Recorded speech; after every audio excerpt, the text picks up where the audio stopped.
जोधपुर के हैं हम सवरिया हो, जोधपुर के हैं हम सवरिया हो।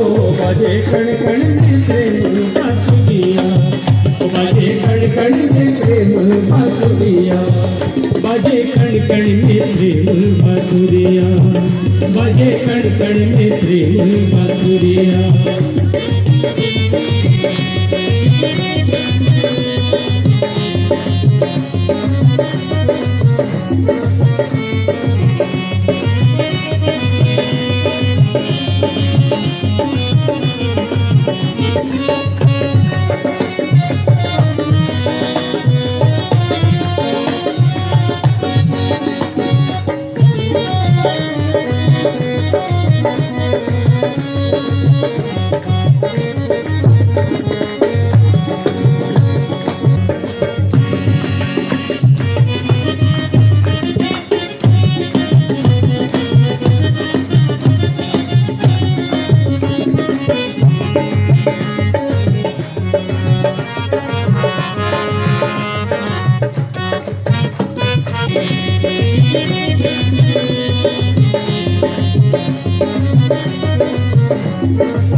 इस अमृत महोत्सव पर्व पर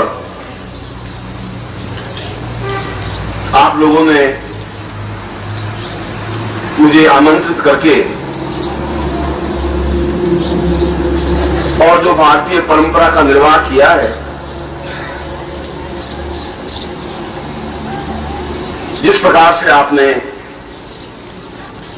अपने हृदय के पुष्पों की पंखुड़ियों को एक स्थान पर गूंथ कर यह दिखाने का, यह भाव स्पष्ट करने का प्रयास किया है कि हम चाहे अलग अलग पंखुड़ियां तो हैं, मगर समष्टिगत रूप में एक पंखुड़ी दूसरी पंखुड़ी से जुड़ी हुई है और पंखुड़ियों के माध्यम से पुष्प बने हैं और पुष्पों के बीच में एक धागा है और वह आपका गुरु रूप धागा हमारे समस्त दीप में होता हुआ है।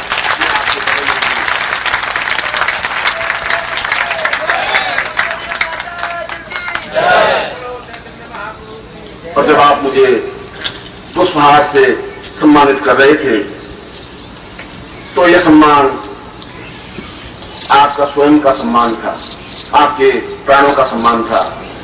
इस बात को स्पष्ट कर रहा था कि आप समस्त उपस्थित और अनुपस्थित, गोचर और अगोचर जो आप दिखाई दे रहे हैं मेरे सामने, वे शिष्य और जो अदृश्य रह करके मेरी बात सुन रहे हैं, उपस्थित हैं, उन सभी शिष्यों को एक सूत्र में आबद्ध देखकर, और यह आबद्धीकरण क्रिया तभी होती है जब पुष्प निर्मल हो। गला हुआ पुष्प और सड़ा हुआ पुष्प, सूखा हुआ पुष्प और सिकुड़ा हुआ पुष्प मालाओं में गूंथा नहीं जा सकता। मालाओं में तो पुष्प तभी गूंथा जा सकता है और तभी क्रियमान रह सकता है जब बिल्कुल एक ताजगी युक्त हो, जब उनमें किसी प्रकार की छल नहीं हो, किसी प्रकार की गंदगी नहीं हो, किसी प्रकार की न्यूनता नहीं हो। और यह प्रतीक रूप में आपने जो कुछ मुझे प्रदान किया है, मैं निश्चय ही आपके इस प्रतीक की लाज रखते हुए मैं आपके लिए वचनबद्ध हूं कि जीवन के अंतिम सांस और अंतिम क्षण तक मैं आपका हित करता रहूंगा।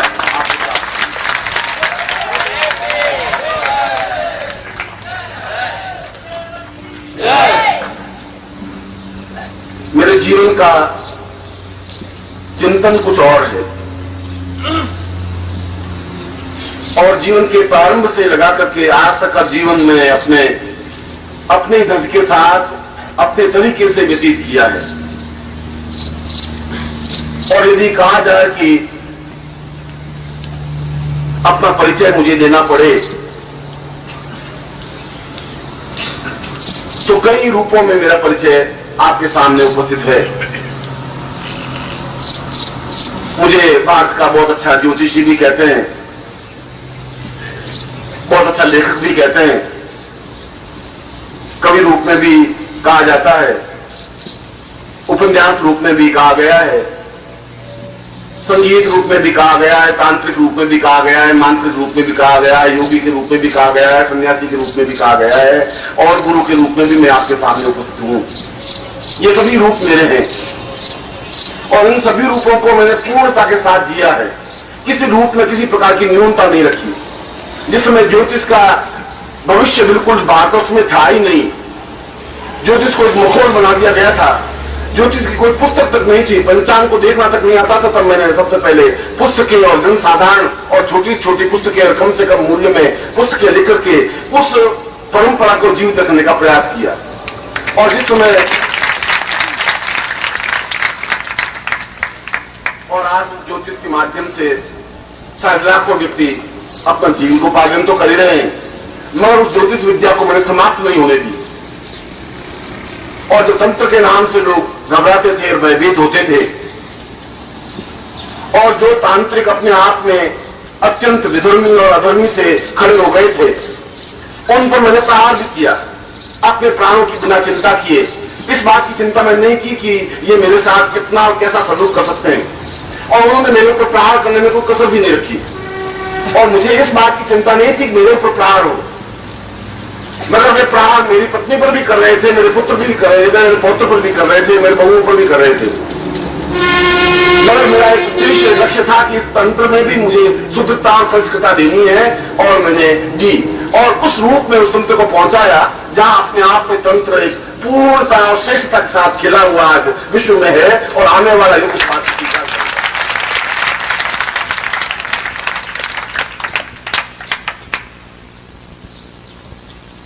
और यदि मैं अपना परिचय मंत्र के रूप में दूं तो मैं आपने सैकड़ों बार, दसियों बार यज्ञों में भाग लिया होगा मेरे साथ में, और उन यज्ञों में भाग लिया होगा जहां श्रेष्ठ विद्वान और ब्राह्मण कर्मकांडी विद्वान भाग लेते हैं, चाहे वो काशी का क्षेत्र हो, चाहे मुंबई का क्षेत्र हो।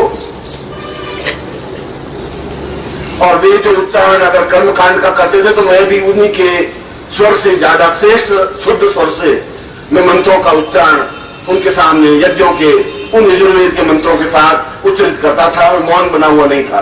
और मैं अपना परिचय शुरू पर भी उनके सामने रख रहा था कि मैं मंत्र के क्षेत्र में भी उन सभी ब्राह्मणों से, उन सभी पंडितों से एक सेकंड और एक क्षण भी पीछे नहीं हूं, शायद 4-6 कदम आगे ही हूं। और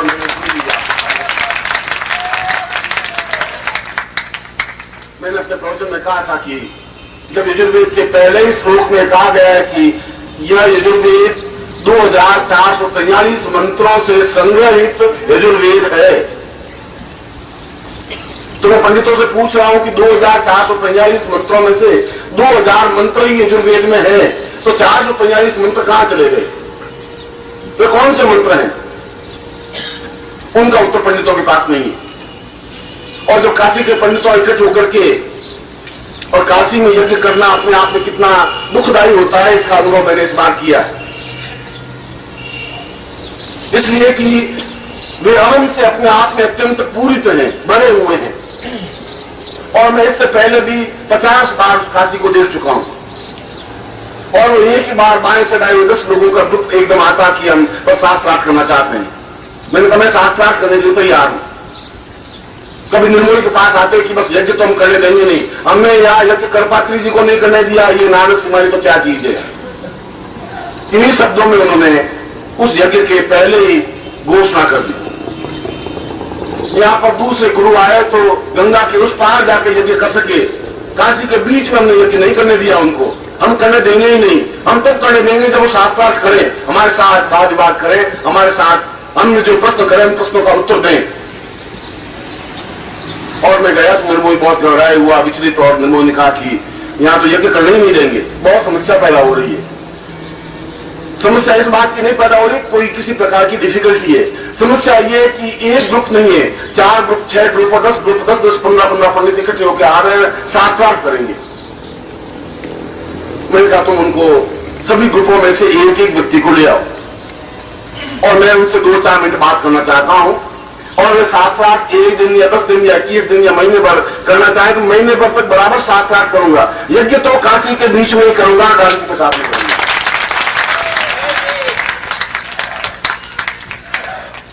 और वे आए। मैंने कहा कि आप शास्त्रार्थ मुझसे कर सकते हैं।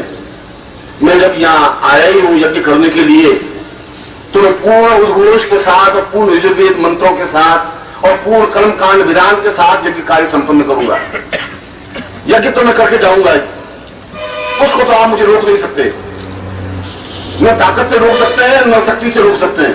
मैं जब अपने आप पे उतर जाऊंगा तो आप हजारों की भीड़ मेरे सामने कुछ कर नहीं सकती। मगर फिर भी मैं बहुत अत्यंत नम्र और विनीत होकर के भी मैं आपके साथ शास्त्रार्थ करने के लिए तैयार हूं। मगर शर्त एक ही है और ये शर्त लिखित रूप में तुम्हारे मेरे बीच में रहेगी। शर्त यह है कि अगर मैं हार गया शास्त्रार्थ में, अभी महीने और 2 महीने पहले यज्ञ हमने किया है, मैं अगर हार गया तो मैं शरीर अपना सिर मुंडवा दूंगा और आप मुझे लेकर के पूरे काशी की गलियों में घुमा सकते हैं। मैं घूमूंगा, शिष्य बनाऊंगा आपका। मगर यदि आप हार गए तो आपके समस्त सिर मुंडवा करके मैं आपको काशी की गलियों में घुमाऊंगा, जरूर छोड़ूंगा मैं आपको। इसके अलावा कोई आपको मेरे बीच में कोई एग्रीमेंट नहीं, कोई ब्रीच नहीं है। ये है, ये तो सोच लो। और उसके बाद विषय आपका है, मैं कोई विषय भी नहीं लूंगा। जिस विषय पर तुम शास्त्रार्थ करना चाहोगे मैं करूंगा। कर्मकांड पर, वैद्यक पर, आयुर्वेद पर, चरक पर, किसी ब्रह्म पर और चिंतन पर और द्वैत पर और द्वैत पर, ये तुम्हारा विषय है। मैं इस बात की भी चिंता नहीं करूंगा। सब्जेक्ट आपका होगा, शास्त्रार्थ मैं करूंगा, निर्णयाधीश आपका होगा। शर्त एक ही होगी, ये शर्त आपको माननी है, क्योंकि मैं फिर आपको छोड़ूंगा नहीं, किसी हाल में नहीं छोड़ूंगा। और उनका हम आपको शाम को मिलेंगे, मैं कहा तुम रात को मिल लेना, मुझे कोई आपत्ति है नहीं। मैं होटल में ठहरा हुआ, मेरी पत्नी यहाँ भागूंगा तो मैं नहीं, मैं यज्ञ करके जाऊंगा। तुम्हारे जो कुछ करना है तुम कर सकते हो। शास्त्रार्थ करना है तो क्योंकि परसों से मैं यज्ञ शुरू करूंगा, कल तक का पूरा दिन तुम्हारे पास में है। शास्त्रार्थ तुम कर सकते हो, मैं तैयार बैठा हूं। और त्रिपुंडधारी और ये जो कौन खड़ा हुआ, एक पंडित जाए, दूसरा जाए, होटल वाला कह रहे क्या हो रहा है, मुझे तो मालूम नहीं क्या हो रहा है। आए आप उनको पूरे गिरोह को आने दीजिए। उन्होंने सोचा कि आदमी बहुत खतरनाक दिखाई दे रहा है, ये आदमी सीधा साधा ब्राह्मण नहीं है।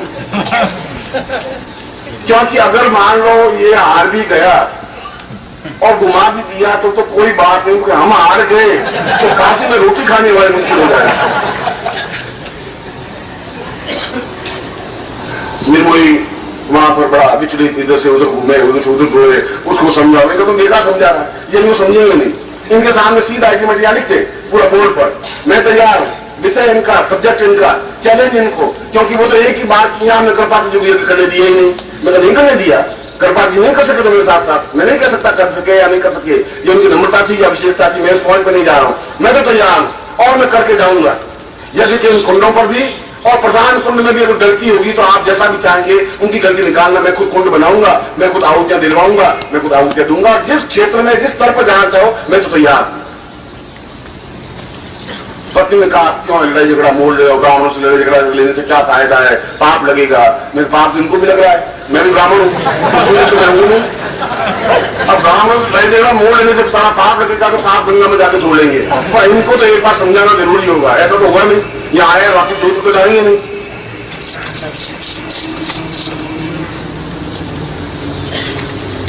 दूसरे दिन शाम को प्रवचन मेरा प्रारंभ हुआ और उस प्रवचन में वहां के कुलपति चांसलर महोदय खुद बैठे और उन्होंने कहा कि पिछले 150 वर्षों में इस मैदान में यज्ञ पंडितों ने होने नहीं दिया। आए तो बहुत, और मैं नहीं जानता कि यहां यज्ञ हो भी सकेगा कि नहीं। पहले दिन को बोल रहे थे मैंने श्रीमाली जी का नाम तो जरूर सुना है कि ज्योतिषी बहुत अच्छे हैं, मगर ये तो कर्मकांड के यहाँ बहुत बड़े विद्वान है। काशी तो विद्वानों की नगरी है। मैं तो केवल आपको मैदान दे दिया है, ठहरने के लिए व्यवस्था दे दी है। पंडितों से जूझना तो मेरा हिम्मत क्षमता है नहीं, मगर मैं सोच नहीं सकता कि यज्ञ कैसे संभव हो सकेगा, क्योंकि टेलीफोन पे टेलीफोन आ रहे हैं और समाचार पे समाचार आ रहे हैं, अखबारों में छप रहा है शास्त्रार्थ होने की तैयारी। उधर शास्त्रार्थ में अकेला व्यक्ति खड़ा है, इधर ऐसा रोज अखबार में तो छपता ही था। 2 दिन से वो तो वहां का मासान चल ही रहा था। मैंने कुलपति महोदय का मैं केवल 15-20 मिनट अपनी प्रवचन में इतनी बात तो कहूं। और मैं जब प्रवचन कर रहा था तो वे सारे पंडित पीछे खड़े खड़े सुन रहे थे, चुपचाप किनारे पर खड़े हुए। बीच में तो खड़े थे नहीं, तो बीच में सारे शिष्य बैठे हुए थे। उनमें से अधिकतर आप भी बीच में होंगे, आप में कई लोग उसमें आए होंगे। और जिस प्रकार से यहाँ खचाखच भरा हुआ था, उसी प्रकार से भी बिल्कुल तिल रखने की जगह नहीं थी। मगर उन पंडितों के सीआईडी भी और पंडित के लोग भी और पंडितों के परिवार भी बिल्कुल गली के किनारे और आसपास और पड़ोस में और खड़े सुन रहे थे कि ये क्या बोल रहा है। बोलने से मालूम पड़ जाएगा कि इसको हम ललकार लें तो ललकारें बस। और मैंने कहा कि मैं काशी में पहली बार नहीं आया हूं। कुलपति महोदय तो मेरे ज्योतिष के नाम से सुना होगा। मैंने कहा कि मेरा परिचय केवल ज्योतिष के माध्यम से नहीं हो सकता। मैं अगर कर्मकांड जीवित है तो मुझे इस बात का गौरव है कि मैंने कर्मकांड को जीवित रखा है, क्योंकि 2000 मंत्र नहीं 2445 मंत्रों को मैं बिल्कुल मौखिक रूप से उच्चारण करके रख सकता हूं। एक भी पंडित नहीं रख सकता है।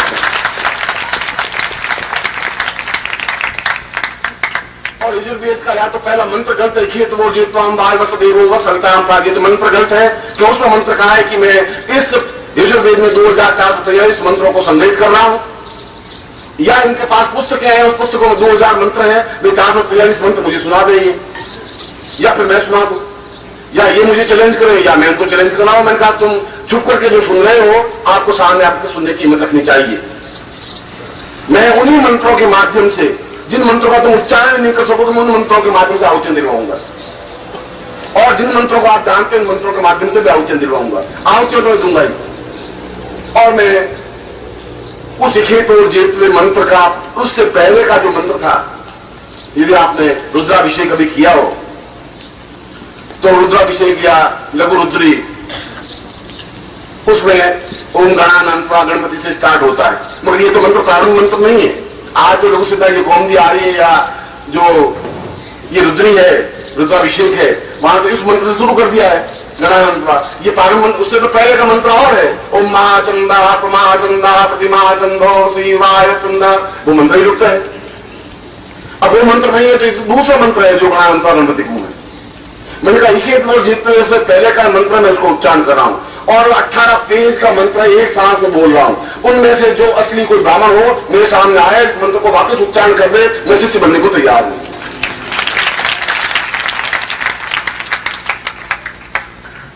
मैं कोई गरुड़ नहीं कर रहा था। खैर ये उनका सौभाग्य था कि उन्होंने शास्त्रार्थ नहीं किया, इसलिए सौभाग्य था कि उनकी रोटी रोजी बची रह सकी। इसलिए मैंने कहा कि मेरा परिचय केवल गुरु के रूप में नहीं हो सकता, क्योंकि मैं तुम्हारे बीच में गुरु के रूप में हूं, तो मैं तुम्हारे बीच में पूर्ण गृहस्थ के रूप में भी हूं। और मैं अपने आप पे गर्व कर सकता हूं कि मैं बहुत अच्छा गृहस्थ निर्वाह कर रहा हूं।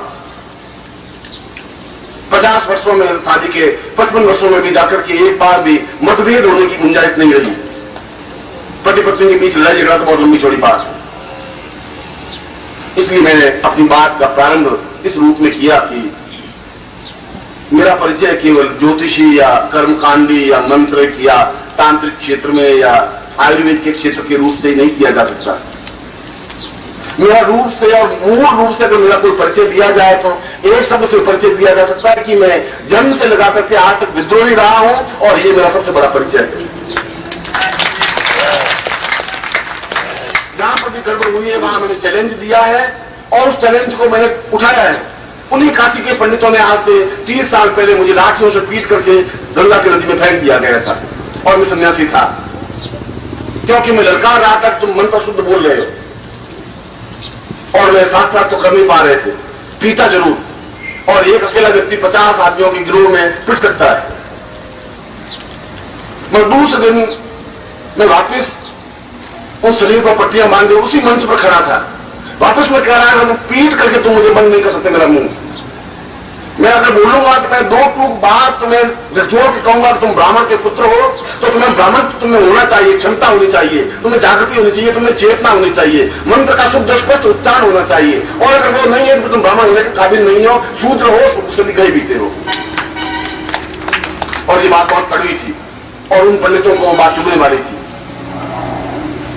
इसलिए जीवन में प्रत्येक क्षेत्र में जहां पर भी मैंने न्यूनता देखी उस पर प्रहार करने की कोशिश की, और इसीलिए मेरे तेवर, मेरी बातचीत में एक ओज रहता है, मेरी बातचीत में प्रहार की क्षमता होती है, और प्रहार की क्षमता में शास्त्रीय मर्यादा के बीच में करता हूं। ना एक भी शास्त्रीय मर्यादा से हटता नहीं है, ऐसी कोई बात कहता नहीं है जो शास्त्र में आती नहीं है, क्योंकि हमारा पूरा जीवन शास्त्रीय और हमारे पूर्वजों के दिया हुआ जीवन और वेद और मंत्रों के माध्यम से है। मैं उनका अनादर नहीं कर सकता। मैं विज्ञान को भी उतने ही माध्यम से स्वीकार करता हूं। पंखा चल रहा, मैं पंखा बंद नहीं कराऊं तो बंद कर दो। मैं विज्ञान का उपयोग कर रहा हूं और विज्ञान को जानता हूं, और शायद विज्ञान से भी ज्यादा मैं ज्ञान को जानता हूं, चेतना को जानता हूं, प्राण चेतना को जानता हूं। मैं आप समस्त शिष्यों को अपना परिचय देने के लिए मैं केवल इसलिए अपनी बात कह रहा था कि पंगु बनकर के और बहुत कमजोर बनकर के जीवन में जीवित नहीं रहा जा सकता, और किसी एक छोटी सी चीज को लेकर के वैद्य नहीं बना जा सकता, या अपनी जेब में सूंठ और काली मिर्च के 2 टुकड़े रखने से वैद्य नहीं बन सकता। ऐसे वैद्य सैकड़ों हो सकते हैं। वैद्य बनने के लिए पूर्ण ज्ञान होना चाहिए, और केवल एक छोटी सी बात को सीख करके गुरु नहीं बना जा सकता। इसलिए आप निखिलेश्वरानंद को कहने से नहीं पहचान सकेंगे, आप में पहचानने की क्षमता नहीं है, क्योंकि बहुत सामान्य सरल तरीके से तुम्हें गुरु मिल गए, इतने आसान तरीके से तुम्हें गुरु मिल गए कि उन गुरु के मूल्य महत्व को तुम नहीं समझ सकते। तो मुझ में और हरिद्वार में बैठे हुए सामान्य एक पंडित में कोई अंतर नहीं समझ पा रहे हो। तो मुझ में और एक सामान्य गुरु में डिफरेंस करने की क्षमता तुमने है नहीं। इस बात का मुझे दुख है। मैं ये नहीं कह रहा हूं तुम मुझे इंपोर्टेंस दो या मुझे महत्व दो, मैं कह रहा हूं तुम्हारी दृष्टि इतनी कम से कम क्षमता होनी चाहिए कि ये कांच का टुकड़ा है या हीरा है, और हीरा है तो फिर हमें लाभ क्या उठा सके, कितना उठा सके, क्योंकि जीवन तो जागृत व्यक्तित्व तो हजारों साल तक जीवित नहीं रह सकता। जब तक है तभी तक लाभ उठाया जा सकता है, और यदि हम लाभ उठा नहीं सके तो फिर तुम्हारे जीवन का और तुम्हारे जीवन की धड़कनों का अपने आप में कोई महत्व नहीं होगा। इसीलिए मैंने ये बात को प्रारंभ करने से पूर्व कहा कि तुम जितने शिष्य बैठे हो उससे कम 20, 30, 50 गुना और शिष्य भारतवर्ष में हैं, और हम सबको मैं एकत्र अवश्य ही करूंगा, अपने जीवन काल में एकत्र करूंगा, गारंटी के साथ एकत्र करूंगा। क्योंकि ये तो जीवन की एक यात्रा है, मैं अपने जीवन की यात्रा में चल रहा हूं, और उस जीवन की यात्रा में कोई मील पर मुझे मिल गया शिष्य, कोई 1.5 मील पर मिला, कोई 2 मील पर मिला, हो सकता है कोई 40 मील पर मिलेगा तो सही, और जहां पर भी मिलेगा मैं उसको लेकर के अपने सीने से लगाऊंगा तो सही। हर बार मैं उसको याद दिलाऊंगा, हर बार उसके दिल पर ठोकर लगाऊंगा कि मैं तुम्हें वह चीज देना चाहता हूं जो तुम्हें बहुत ज्यादा जरूरी है, चीज आनंद है। और हमने अपने जीवन को ब्रह्मानंदम परम सुखदम केवलम ज्ञान मूर्ति, केवल ज्ञान के माध्यम से ही ब्रह्मानंद प्राप्त हो सकता है।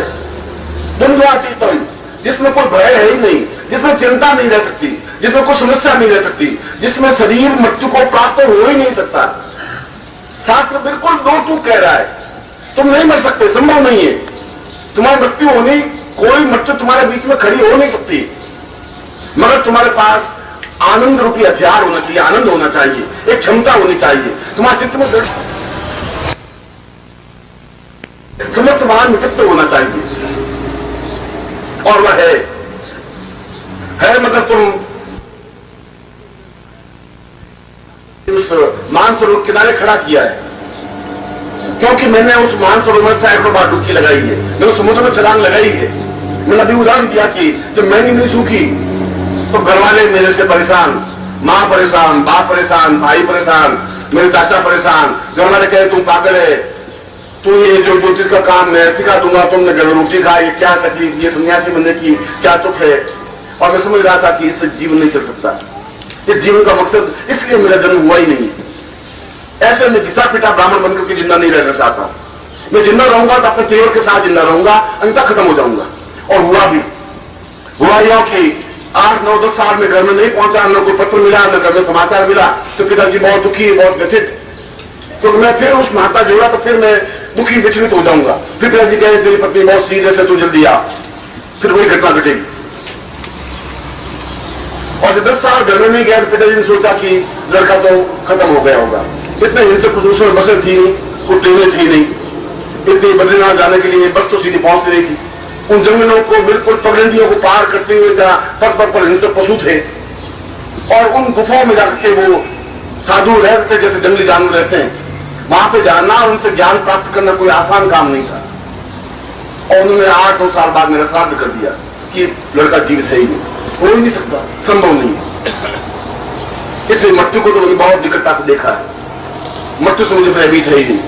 मृत्यु मेरा कुछ अहित कर ही नहीं सकती। मैं तुम्हें भी वही सिखा रहा हूं, जो कुछ मैंने सीखा है वह तुम्हें सिखा रहा हूं। मैंने जो कुछ पढ़ा है वो सिखा नहीं रहा हूं, जो कुछ देखा है वो सिखाने की कोशिश कर रहा हूं। इसलिए मेरी बात में ताकत है, क्षमता है, वजन है। मैं केवल ऐसी बात की जो शास्त्र में लिखी वो नहीं सुना रहा हूं। पहले मैं शास्त्र को देखता हूं, पढ़ता हूं, अध्ययन करता हूं, उसको मैं अपने हृदय में उतारता हूं, और अगर साधना के माध्यम से सिद्धि है और अगर मुझे सिद्धियां मिल सकती है तो गारंटी के साथ तुम्हें सिद्धियां मिल सकती है, हर हाल को सिद्धियां मिल सकती है। क्योंकि मैंने उन देवी देवताओं के साक्षात दर्शन किए, हर क्षण दर्शन कर सकता हूं। मैं अपने सूक्ष्म शरीर से और पूरे शरीर के साथ सिद्धाश्रम में किसी भी क्षण जा सकता हूं, और अगर मैं जा सकता हूं फिर आप लोग भी जा सकते हैं।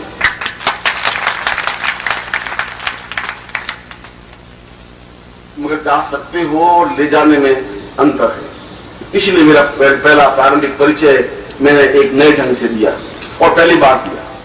इससे पहले प्रवचन आपके सामने कई बार किया, कई बार अपने मन की दर्द की, दुख की व्यथा भी कही। कई बार मैंने कहा कि मैं तुम्हारा गुरु हूं, और केवल सामान्य गुरु नहीं हूं।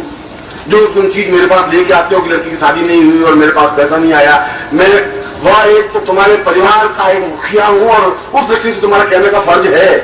मगर इसके अलावा भी बहुत कुछ चीज है जो तुम्हें सीखनी है, उस आनंद को प्राप्त करना है। और अगर वो आनंद को प्राप्त कर सकोगे तो तुम जीवन में उन स्थितियों को देख सकोगे, शरीर में देख सकोगे, और पूर्ण तुम पे गर्व कर सकेंगे, एहसास कर सकेंगे कि हमने एक अपने पुत्र को पैदा किया जिसने अपने जीवन में सिद्धांत और सिद्धा समझा सका, और तुम जा सकती हो। कल मैं अपने प्रवचन में कह रहा था कि अगर तुम देखो तो बुद्धांत सम्मेलन को देखो, तुम्हें देखना चाहिए जीवन में, उन क्षणों को जिंदा रहना चाहिए, जीवित रहना चाहिए, एहसास करना चाहिए जीवन में तंत्र क्या है, या मंत्र क्या है, साधना क्या है, पद्धतियां क्या है, गुरु क्या है, और चेतना क्या है। और इसीलिए मैंने केवल पोथियों में पढ़कर के कि सिद्धाश्रम एक इतना रमणीय स्थान है, ऐसा मैंने आपको वर्णन नहीं किया। इससे पहले कभी नहीं कहा, इससे पहले हर बार। और यदि मैं ये कहता हूं कि मैं केवल इस जन्म से ही तुम्हारा संबंध मेरा नहीं है, इस जन्म से अगर तुम्हारा मेरा संबंध होता तो यह पड़ोस में और लोग रहते हैं जो 20 साल से मेरे परिचित हैं। तुम तो शायद 5-7 साल से परिचित हो इस भौतिक रूप से, लेकिन 20 साल से मेरा मकान यहाँ है, 20 साल से वो भी यहाँ रह रहे हैं। न मैं उनको ज्ञान दे सका, न मुझसे ज्ञान प्राप्त कर पा रहे हैं, न कर सकेंगे, क्योंकि उनका मेरा संबंध पूर्व जन्म का है ही नहीं, है नहीं तो ना वो आ सकेंगे ना मैं समझा सकूंगा। और तुम हैदराबाद से और तुम मद्रास से और तुम कलकत्ता से और वाराणसी से दौड़ के आओगे, इसलिए आ रहे हो, तुम्हारा मेरे पूर्व जन्म के संबंध है, उसको तुम मिटा नहीं सकते, तोड़ नहीं सकते, दूर नहीं कर सकते। दुख की बात यह है कि तुम्हारे पास वो दृष्टि नहीं है पूर्व जीवन को देखने की, और दुख की बात यह है कि तुम गुरु की आंखों से भी अपने पूर्व जीवन को नहीं देख पा रहे। जब गुरु कह रहा है कि तुम्हारी स्थिति मेरी जीवन की पिछले 25 साल और 25 जन्मों का संबंध है, जन्म है, तो फिर उन संबंधों को तुम तोड़ कैसे सकते हो? तो मुझे एक तरफ धकेल तो सकते हो, एक तरफ जो तुम्हें मुझे कैद तो करके रख सकते हो। एक पूरे जंगल में विचरण करने वाला, पूरा जंगल प्रांत में घूमने के लिए तो मुझे केवल कैद करके एक छोटे से मकान में कैद करके तो रख दिया है, जहां मैं अपनी मस्ती से गति से पूरे आकाश मार्ग से विचरण कर सकता था, वहां से तुमने मुझे रोक करके छोटी सी कार में कैद करके तो रख दिया है। यहां तक तो तुम मुझे कर सके हो, मगर मेरे जीवन में प्राणों को और शिष्यों को जो कुछ चेतना दे सकता हूं, उसमें मुझे कोई आने वाली पीढ़ियां और आने वाली बाधक और देवी देवता मुझे रोक नहीं सकते, ये गारंटी की बात है। आप उस व्यक्ति के दर्द की और दुख की कल्पना कर सकते हैं कि जो पूरे हिमालय में विचरण करता हुआ आनंद ले रहा था वो केवल जोत में सिमट करके रह गया।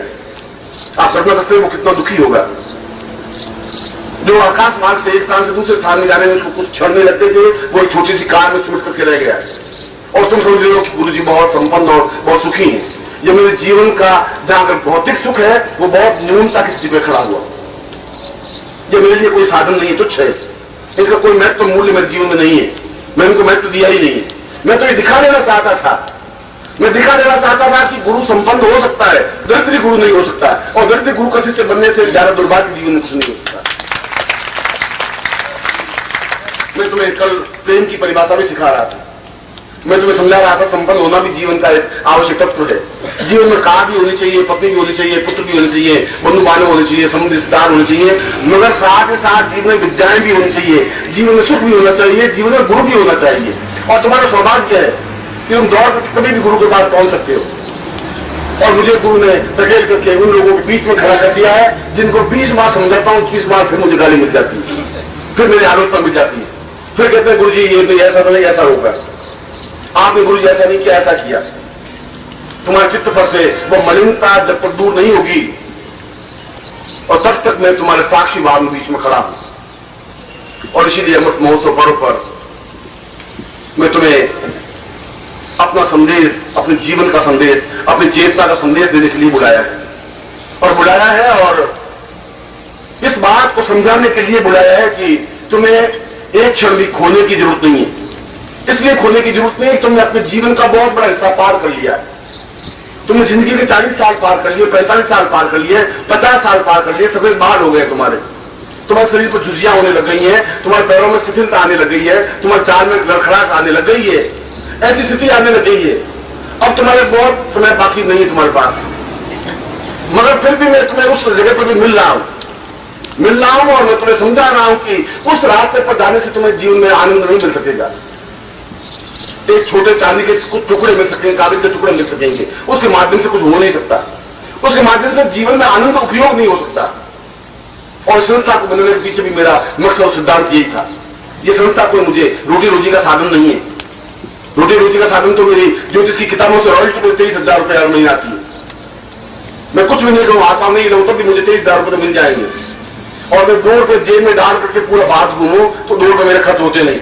रोटी कोई शिष्य खिला देता है, कपड़े कोई शिष्य पहना देता है, किसी मकान में रह जाता हूँ, खर्च मेरा होता ही नहीं। 2 रुपये वापिस 2 साल बाद ही घूम के आऊंगा, 2 रुपये जेब में रहेंगे, खर्च में रहेंगे। तम्बाकू में लेता नहीं, बस मेरे पास कुछ है ही नहीं। इसलिए मुझे उन चांदी के चंद टुकड़ों से और उन कागज के टुकड़ों से, उसके लिए संस्था को आप लोगों को मैं नहीं बुला रहा हूं। ये मूल आधार तुम्हारा मेरा आर्थिक संबंध नहीं है, ये प्राणों का संबंध है, ये आत्माओं का संबंध है, ये चिंतन का संबंध है, पूर्व जन्म के शिष्यों और गुरु के संशयों का संबंध है। और ये संबंध मेरे लिए मैं कुछ नहीं कह सकता, मगर तुम्हारे लिए अत्यंत गौरव की बात है। आने वाली पीढ़ी तुम पर गर्व से बात कह सकेगी कि तुम निखिलाश्वरानंद के शिष्य थे या राम सिंह के शिष्य थे।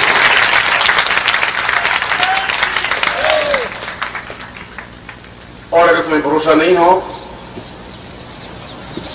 तो मैं तुम्हें सौगंध देकर कहता हूं तुम्हें तांत्रिक सम्मेलन में जाना चाहिए। और उनमें से 5-10 उच्च कोटि के योगी, तंत्र का मतलब सब कोई खप्पर पहने हुए नहीं, योगी भी है, सन्यासी भी है, उन 10 योगियों के बीच में से कहिए कि वो जो मंच में बैठा है वे गुरुओं ने दीक्षा ली है उनसे, तो क्रोध लाड़ कर कहेगा गर्म फूटी दिमाग खराब तुम्हारा, वो तो दीक्षा देगा, ठोकर मारेगा, बात मत करना, बहुत गुस्से वाला आदमी है, तुम वहां तक पहुंचने वाली 300 साल तुम्हें लगेंगे। विश्वास नहीं करेगा कि तुम्हें दीक्षा भी दे चुका है आदमी, इतना विश्वास नहीं करेगा। इससे ज्यादा गर्व की बात तुम्हारी जिंदगी में और वो भी क्या।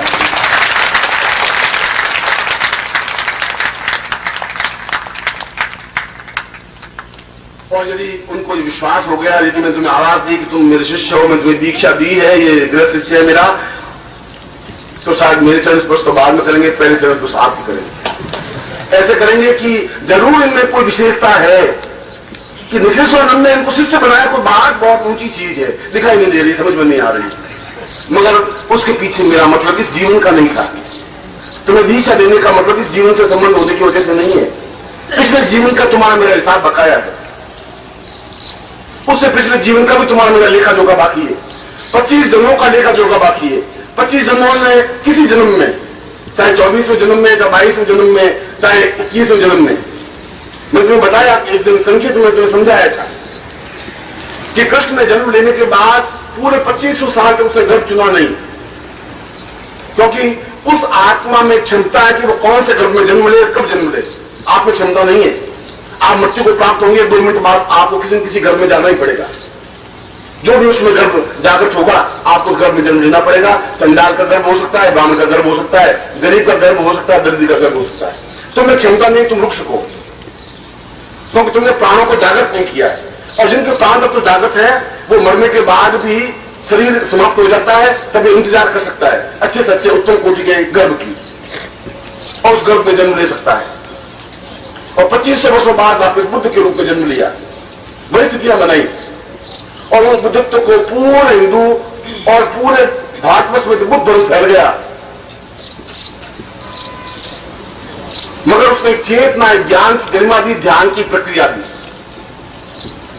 और जब बुद्ध बहुत ज्यादा फैला तो फिर शंकराचार्य के रूप में व्यक्ति जन्म लिया। फिर उस आत्मा ने कहा कि नहीं, वह हिंदुत्व, वह हमारा शास्त्र समाप्त हो जाएगा, खत्म हो जाएगा। अपने जीवानंद दास और बुद्धम शरणम गच्छामि, धम्मम शरणम गच्छामि के अलावा कोई उद्घोष नहीं रहा भारतवर्ष में। तो शंकराचार्य अकेला व्यक्ति केवल 23 साल की अवस्था में पैदल और नंगे पांव हिमालय में घूमता हुआ उस पूर्ण शास्त्र को वापस जाकर चेतन ने किया, और उसके बाद फिर उस गर्भ ने जन्म लिया है। फिर वो तुम्हें ललकार रहा है, फिर तुम्हें आवाज दे रहा है, फिर तुम्हें अपना परिचय देने जा रहा है, फिर तुम्हें समझा रहा है।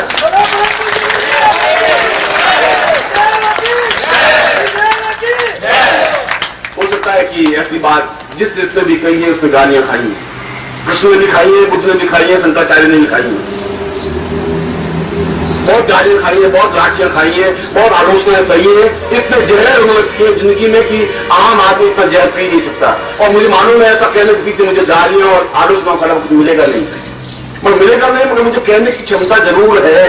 कहना पड़ेगा इसलिए कि तुम्हारा मेरा हिसाब बकाया है और हिसाब मुझे चुकाना है। किसी जीवन के किसी क्षण में मैं तुमसे वायदा किया होगा, वायदा ये किया होगा कि मैं तुम्हें जरूर ब्रह्मत्व के दर्शन करवाऊंगा, और उस वायदे को निभाने के लिए मैं तुम्हें बुलाया है यहाँ।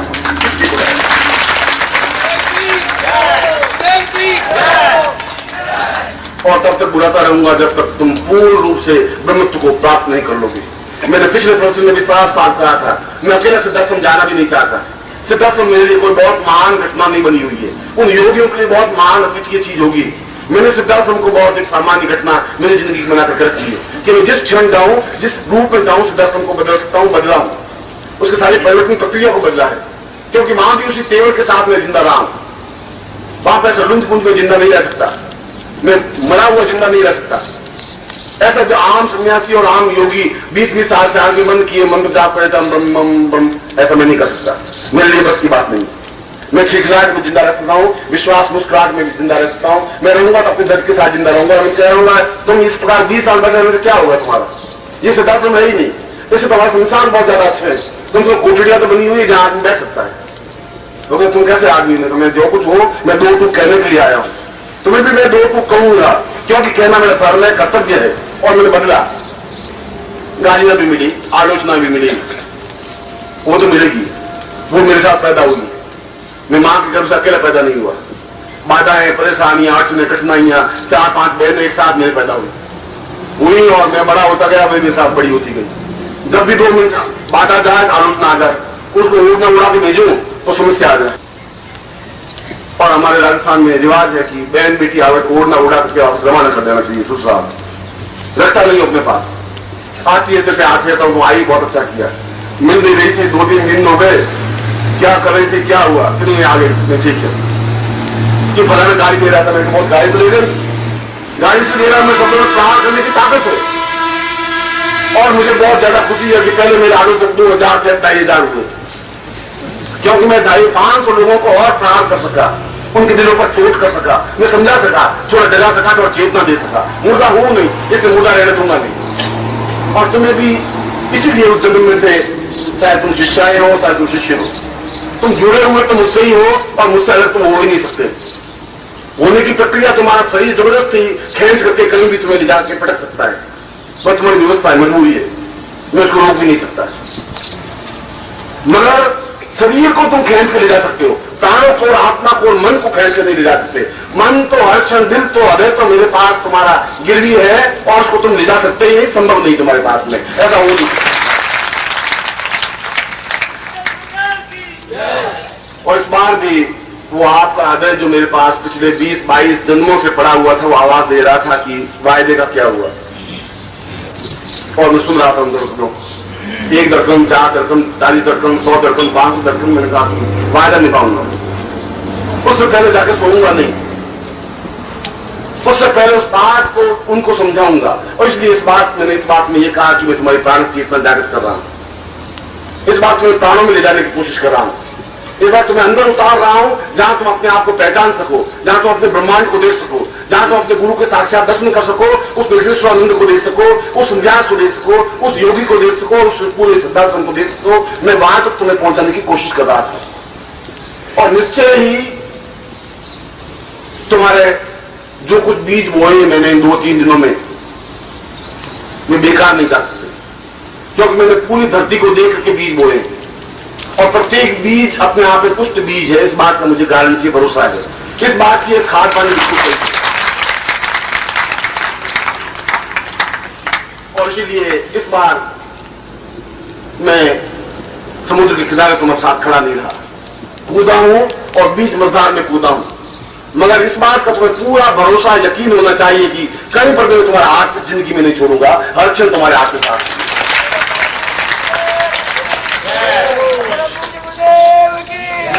आपके पांव शिथिल हो सकते हैं, आपके पांव लड़खड़ा सकते हैं, आपके आने से आप रुक सकते हैं, आप 4 महीने 6 महीने आवाज दो तुम नहीं आ सकते, ऐसा तो हो सकता है, मगर मैं तुम्हें अपने साथ और निश्चित रूप से अपने साथ रखूंगा, गारंटी के साथ साथ रखूंगा। और जब तक ये बूंद समुद्र में मिल नहीं जाएगी तब तक मैं तुम्हारे साथ हूं, निश्चित रूप से तुम्हारे साथ।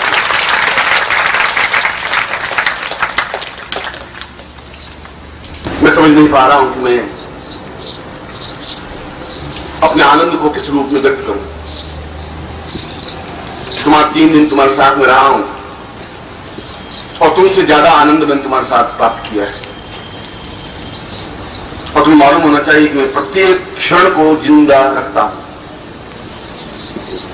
अगर घर में भी होता हूं तो पत्नी से मजाक करता रहता हूं, पोते से मजाक कर सकता हूं, अपने बेटे से मजाक कर सकता हूं, बहू से। मैं बिल्कुल हर क्षण को मुर्दे की तरह नहीं जीता हूं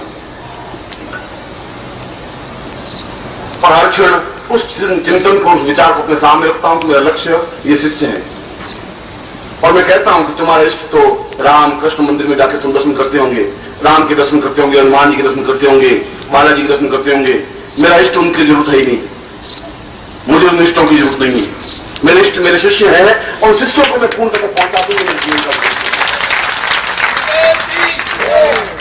क्योंकि मैंने शुरू में ये कहा कि ऐसा मैं गुरु बनना नहीं चाहता हूं, गुरु के पद की मर्यादा बनाना चाहता हूं। आने वाली पीढ़ी याद रख सके गुरु क्या होता है, गुरु का तात्पर्य, गुरु की परिभाषा बदल देना चाहता हूं। गुरु की परिभाषा यह नहीं शिष्य को समझाए, गुरु की परिभाषा यह शिष्य को पकड़ करके समुद्र में छलांग लगा दे और मैं तुम्हें सांस लेकर के छलांग लगाई है। इस बात प्राणों को जगाया है, आवाज और इस आवाज की बात तुम रुक नहीं पाओगे। तुम्हारा प्रत्येक क्षण आनंद के उस डगर पर व्यतीत होगा, तुम्हारा प्रत्येक जीवन का क्षण उस अमृत्यु की ओर गतिशील होगा। तुम्हारे जीवन को मैंने स्वप्न ढंग से सजाया है, तुम्हारे जीवन को मैंने स्पर्श दिया, अपने प्राणों का स्पर्श दिया है, चेतना दी है, अपने ज्ञान की चेतना दी है, अपनी गरिमा दी है, अपने प्राणों का अंश दिया है, साक्षीभूत रूप में अपने आप को तुम्हें समर्पित बांटा है। इसलिए तुम्हारे बात करने का तेवर, तुम्हारे चलने का तेवर, तुम्हारी क्षमता देखने का तेवर, कुछ दिनों के बाद जब तुम अपने आप में उस ब्रह्मांड को, उस प्राणों को अपने आप में देख सकोगे, तुम उन हिमालय के उन दुर्गम स्थानों को देख सकोगे, उन गुरुओं को देख सकोगे, उन सिद्धासन के योगियों को देख सकोगे, तुम अपने आप में आज से हो सकोगे। क्योंकि इस भारतवर्ष को मैं अशास्त्र नहीं रहने दूंगा, ये गारंटी की बात है। जितना भी ज्ञान और विज्ञान और जितना भी योग है, दर्शन है, मीमांसा है, कर्मकांड है, ज्योतिष है और वैद्यक है, या जो कुछ भी ज्ञान की गरिमाएं हैं, उन गरिमाओं को जीवित रखने का प्रयास मेरे जिंदा भर है। और मैं उन पोथियों में विश्वास नहीं करता हूं जो किताब हम लिखी हुई है और छपा दी। मैं तो जिंदा पोथी लिखना चाहता हूं और आपसे जिंदा पुस्तकें मेरे पास हैं जिनको लिख रहा हूं।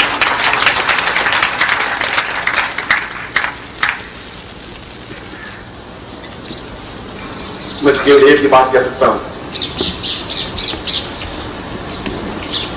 और अगर मैं उन समस्त और गुरु है और यहां सिद्धाश्रम के योगी भी बैठे हुए हैं, मैं उनके बीच में अपनी बात आपको कहने जा रहा हूं। और बात हकीकत यह है कि इसमें कोई विधाता भी इस लाइन को काट नहीं सकती कि मैं तुम्हारा गुरु नहीं, तुम्हारा जीवित और जागृत गुरु हूं, मुर्दा गुरु नहीं हूं, चेतना युक्त गुरु हूं। ऐसा गुरु जो तुम्हारे हृदय पर प्रहार करने की हिम्मत रखता है, ऐसा गुरु जो तुम्हारे हृदय के दरवाजे खटखटा सकता है, हर बार खटखटाएगा। जितनी बार तुम दरवाजे बंद कर दो तो मैं खटखटाऊंगा। किसी भी हालत को तुम्हें छोड़ूंगा नहीं, बीच में छोड़ने के लिए मैं आया ही नहीं, मैं तुम्हें पकड़ने के लिए आया हूं, पकड़ने के लिए आया हूं और तुम मुझे हाथ से छोड़ नहीं सकते, संभव नहीं है, क्योंकि मैं तुम्हें गलत रास्ते पर ले जा नहीं रहा, मैं तुम्हें उस रास्ते पर ले जा रहा हूं जिसकी वजह से ये बात जिंदा रहेगा, उस वजह से, तुम्हारी वजह से बात जिंदा रहेगा जी। क्योंकि जीवन में मैं उस शास्त्र को उतार देना चाहता हूं, वेद मंत्रों को उतार देना चाहता हूं, उन योग को उतार देना चाहता हूं, दर्शन को उतार देना चाहता हूं, जिसके माध्यम से आने वाली पीढ़ियां पढ़ सके, ज्ञान की चेतना ले सके, हिलोर ले सके। और इसीलिए मैं हजारों हजारों दीपक, हजारों हजारों सूर्य यहाँ जागृत कर रहा हूं। पूरा भारतवर्ष आके देख सकता है कि मैं क्या कर रहा हूं, क्या सिद्धियां हैं मेरे जीवन की।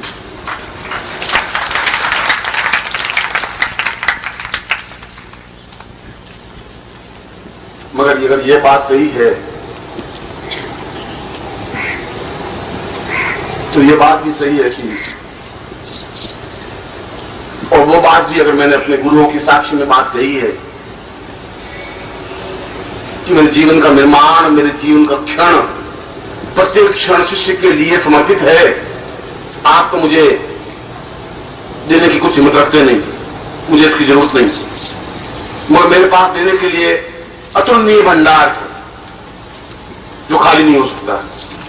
मगर अगर वो बात उनके सामने साक्षीभूत रूप में कह रहा हूं तो ये बात भी कह रहा हूं कि मुझे तुम लोगों से शायद बहुत असीम प्यार है।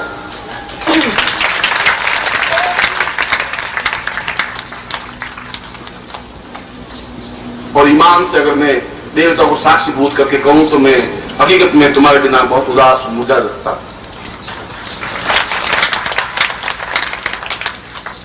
मर्द आदमी हूं, मैं आंखों की कोर देख सकती है, मगर उस बूंद को मैं अंदर का अंदर पी लेता हूं, बाहर लाने की कोशिश नहीं करता हूं। मगर ये बात बिल्कुल सत्य है कि मैं तुम्हारे बिना जीवित रहने की कोई कामना भी नहीं करता हूं। मुझे ऐसा जीवन का कोई मतलब नहीं है। हर क्षण में तुम्हें अपने पास देखना चाहता हूं, हर क्षण अपनी धड़कन को तुम्हें सुनाना चाहता हूं। तुम्हारे दुख दर्द में मैं उतना ही भागीदार हूं जितना तुम्हारे परिवार का कोई सदस्य भागीदार है। वो शायद बदल सकता है, मैं तुम्हारे जीवन से बदल नहीं सकता। मैं तुम्हारे साथ धोखा नहीं कर सकता, मैं तुम्हारे साथ विश्वासघात नहीं करूंगा, ये गारंटी के साथ। मगर मेरे लिए वियोग और विछोड़न बहुत दुखदायी शब्द है। जब घर का एक सदस्य अलग हो जाता है तो शायद हजार हजार आंसू टपक पड़ते हैं। मैं हजार हजार शिष्यों को अलग करते समय शायद मेरे सीने में सैकड़ों बच्चियां और भाले चुप जाते हैं, घाव हो जाते हैं, और उन घावों से शायद इतना दर्द और इतना वेदना बहती है कि मैं अपने आप को रोक नहीं पाता हूं। और कई बार मैं ऑफिस के दरवाजे बंद करके अपने ऑफिस में घंटे 2 घंटे बहुत उदास होकर तुम लोगों को याद करता रहता हूं। मैं चाहता हूं कि ये आरक्षण मुझे आए, मेरी आवाज पर दौड़ते हुए आए और मेरे सीने से लगे, मेरी भुजाओं से मिले, मेरे प्राणों में और धड़कनों में समाए। क्योंकि तुम्हें मैंने अलग समझा ही नहीं है। और ये बात भी सही है कि तुम्हारा और मेरा बराबरी का संबंध है। अगर मैं तुम्हारे बिना इतना अधिक बेचैन और तड़फता रहता हूं तो तुम भी आराम से सांस नहीं ले सकते मेरे बिना। तुम्हें भी हर क्षण तुम्हारी कोर भीगती होगी, हर क्षण आंख नम होती होगी, हर क्षण मेरा बिंब तुम्हारी आंखों के सामने तैरता ही होगा। थोड़ा सा काम से फ्री हुए मेरा चेहरा तुम्हारी आंखों के सामने आएगा ही आएगा।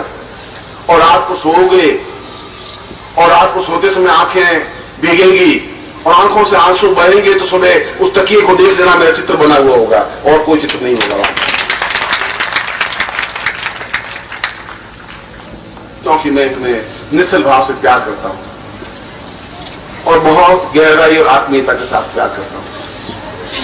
शायद इतना अधिक प्यार करता हूं कि अगर मुझे कोई विधाता आकर के मांग ले कि मुझे तुम्हारा जीवन चाहिए और आशीष चाहिए तो अपना जीवन एक क्षण के लिए दे दूंगा। मुझे जीवन का मोह है ही नहीं, मुझे तुमसे मोह है, तुमसे प्यार है। तुम मेरे हो, मेरी आत्मा के धड़कन हो, मेरे हृदय के बहुत निकट हो। इसलिए अगर गुरु पूर्णिमा पर दे सको तो मुझे इस जन्मदिवस अवसर पर तो मैं तुमसे केवल इतनी ही चाहत मांगता हूं कि वियोग तुम्हारा मुझे नहीं मिले। अलग रहने की कल्पना मैं नहीं करना चाहता हूं। ऐसा जीवन मुझे नहीं चाहिए। अलग रहने का कोई मतलब नहीं होगा, कोई मकसद नहीं होगा। उस जीवन को जीवन के करूंगा भी क्या? मुझे तुमसे कोई नारियल, कोई धोती का कुर्ता और कोई 500 रुपए नहीं चाहिए। मुझे केवल अगर दे सके तो आप जुदाई मत दीजिए, मेरे प्राणों से मिलिए, मेरे प्राणों में समाइए, एक प्राण हो जाइए। हर क्षण मेरी तुम्हारे प्रत्येक आंसू में मेरे बिंब तैरना चाहिए। अगर आंसू को तुम देखो तो उस आंसू के अगर कैमरे से फोटो लिया जाए तो उस आंसू के अंदर मेरा चेहरा चित्र बना हुआ होना चाहिए।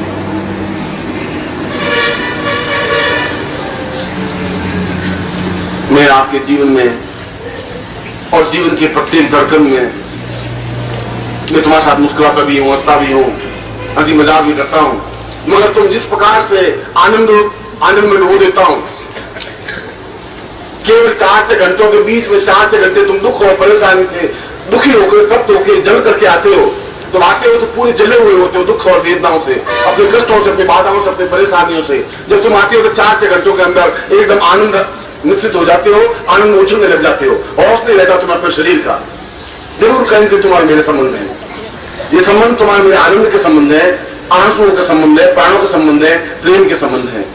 उसमें कुछ तुम्हें भान नहीं रहता, भान रह भी नहीं सकता। इसलिए भान नहीं रह सकता कि तुम्हारे मेरे बीच में व्यापार विनिमय नहीं है, तुम्हारे मेरे बीच में एक बीच है, संबंध है। इसलिए दौड़ करके तुम आते हो और थिरकने लग जाते हो, नाचने लग जाते हो, झूमने लग जाते हो। मैं तुम्हें 2 दिन देखा है, तुम्हारा एक एक क्षण सार्थक जिंदगी के साथ हुआ है। और मैंने अपनी बात को प्रारंभ करने से पूर्व कहा कि आनंद शब्दकोश में तो था, मगर मैंने प्रत्यक्ष रूप में दिखाया कि आनंद क्या होता है। झूमते हुए, नाचते हुए, थिरकते हुए, मस्ती के साथ बहते हुए, प्राणों में एक दूसरे समाते हुए। और अगर ऐसा नहीं है तो जीवन बेकार नहीं होगी। जीवन है वह जीवन एक मृत्यु सम जीवन है। उस जीवन को लेकर तुम करोगे भी क्या? उस जीवन का अर्थ भी क्या है? उस जीवन का आनंद भी क्या है? और इसीलिए गुरु को अपने शिष्य से कुछ मांगना नहीं चाहिए।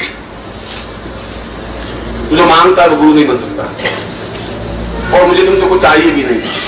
मैंने 1000 बार कहा है, अगर मुझे सामर्थ्य हो सकती है तो मैं सब कुछ प्राप्त करने की क्षमता रखता हूं, प्रकृति से भी, देवताओं से भी, और जो बिल्कुल विपरीत है उनसे भी। तो शत्रुओं पर मैं बहुत कान बन करके गिरता हूं, कांपते हैं, मेरे नाम से भयभीत होते हैं, थर्राते हैं। और मौत को अगर मेरे पास आना पड़ेगा तो 10 बार मुझे पूछना पड़ेगा मेरा नाम, मेरा परिचय, उसके बाद मेरे पास आने की हिम्मत करेगी, उसके पहले उसके आने की हिम्मत नहीं।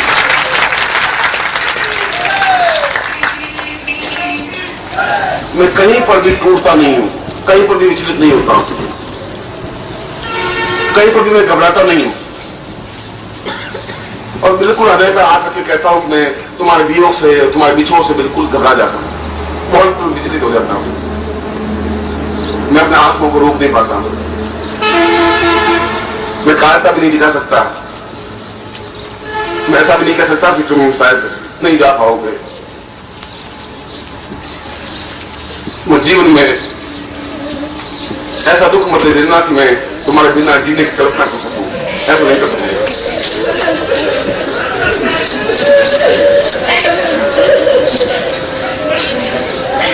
मैं तुम्हें अपने संपूर्ण हृदय का प्यार दे रहा हूं, अपने जीवन की धड़कनें दे रहा हूं।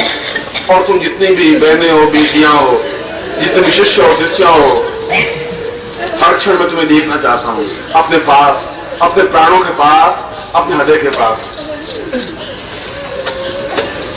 अगर दे सके तो मिलन दे, आनंद दे, सुख दे, प्रेम दे और अस्तित्व दे।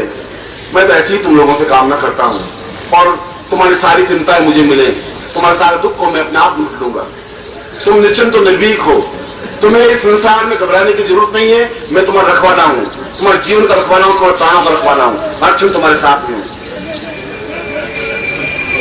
मैं एक बात से तुमसे जल्दी से जल्दी मिलने की कामना करता हुआ मैं तुम्हें आशीर्वाद दे रहा हूँ कि तुम हर क्षण मेरे पास रहें, तुम्हारा जीवन में पूर्णता मिले, तुम्हारे प्राण जागृत हो, तुम चैतन्यशील बनो, तुम्हारे चेहरे पर मुस्कुराहट हो, तुम्हारे जीवन में समस्त सुख प्राप्त हो। ऐसा ही मैं तुम्हें आशीर्वाद दे रहा हूँ। इसी प्रकार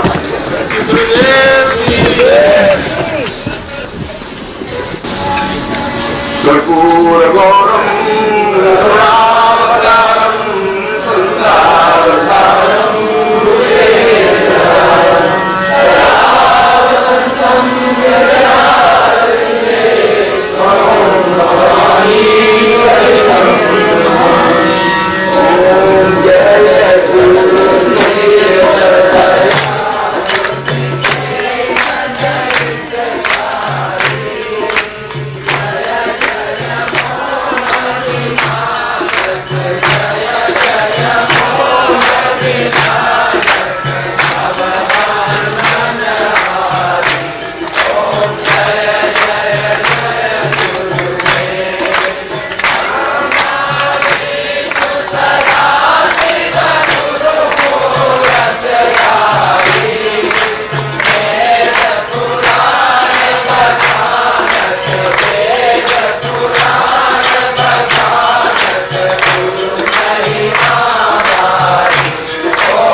त्वमेव माता जगता त्वमेव त्वमेव बन्धुः सखा त्वमेव त्वमेव पिता जगतां त्वमेव त्वमेव सर्वं देव देव अब सौंपदिया इस जीवन का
अब वही रहो, आगे और आपने अभी नहीं, जैसे मैं कहूँ वैसा करोगे, अपने स्थान पर खड़े रहोगे।